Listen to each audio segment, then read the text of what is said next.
300,000 years ago, humans were already trading. Archaeologists have found obsidian, a volcanic glass valued for its razor sharpness, discovered 300 kilometers from its source. Someone carried it there. Why? Because what you have, others need. And what others have, you need.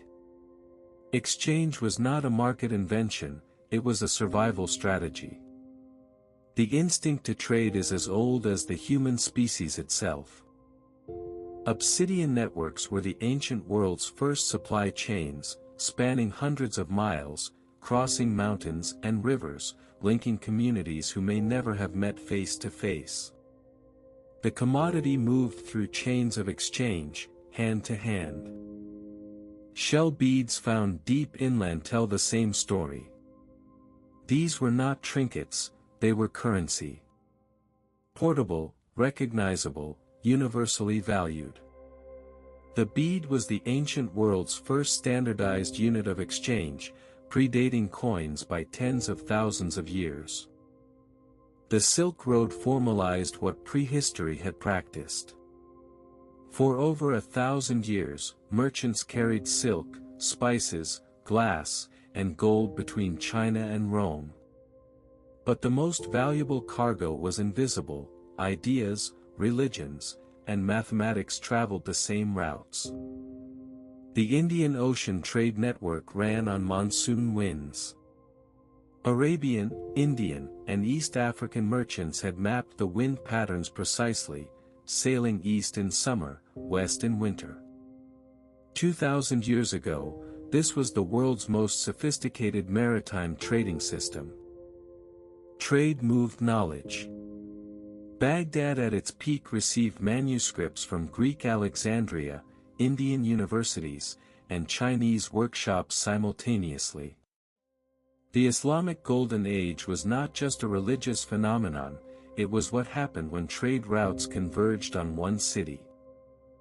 Baltic amber has been found in Egyptian tombs from 1400 BC.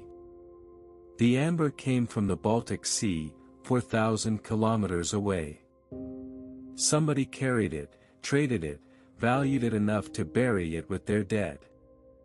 Continental trade networks are far older than we once assumed. Cities grew where routes crossed. Baghdad, Alexandria, Venice, Samarkand. The pattern repeats across every era and continent. Wherever trade converges, knowledge accumulates, populations grow, and civilization accelerates. Trade created writing. The world's first written records, Sumerian clay tablets from 3000 BC, are not literature or history. They are grain inventories. Counting goods that needed to be tracked across distances made symbols necessary. Every technology spread along trade routes. The wheel, the plow, metallurgy, agricultural techniques, mathematics. The merchant did not only carry goods, they carried the knowledge of how things were done differently, and better, elsewhere. The Columbian Exchange of 1492 was history's most consequential trade event.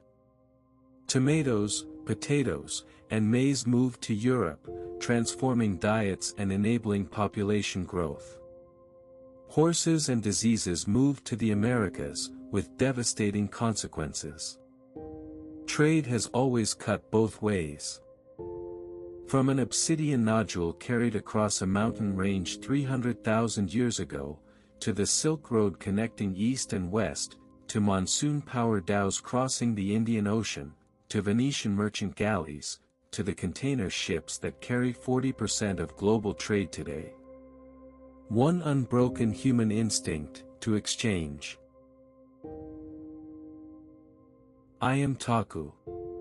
Trade routes were humanity's first networks, flowing with goods, ideas, and transforming civilizations. Subscribe to Wisdom of Takku, because connection has always driven human progress.